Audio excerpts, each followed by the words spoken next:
না, আমরা আসলে নির্বাচনে ঐক্যে আহ্বায়ক আমরাই ছিলাম এবং সে ঐক্যর একটা মূলনীতি ছিল ইসলামের পক্ষে একটা বাক্স, ইসলাম হুকুমাত কায়েম করা।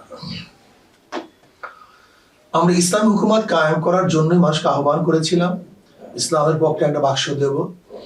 কিন্তু হঠাৎ করে দেখলো আমাদের শরিকরা অনেকেই ইসলাম হুকুমাত চান না। তারা বলছে আমরা ক্ষমতায় গেলে, আল্লাহ যদি ক্ষমতায় বসান, তাহলে শরিয়া ভিত্তিক তারা আইন পাশ করবে না এবং ইসলাম অনুযায়ী দেশ পরিচালনা করবে না, প্রচলিত আইনে দেশ চালাবে। তাহলে আমরা আহ্বান কি করেছিলাম? ইসলামের পক্ষে একটা বাক্স। যদি শরিয়া আইন কায়েম না করি, বাস্তবায়ন না করি, ইসলাম হুকুমাতি কায়েম না করি, প্রচলিত আইন অনুযায়ী দেশ চালাই, তাহলে তো আমরা মানুষের সাথে ধোঁকাবাজি করতেছি। আপনাকেই বলছি, ইন্স্যুরেন্স করলে সিটিতে সুরক্ষা পাবেন নিশ্চিত।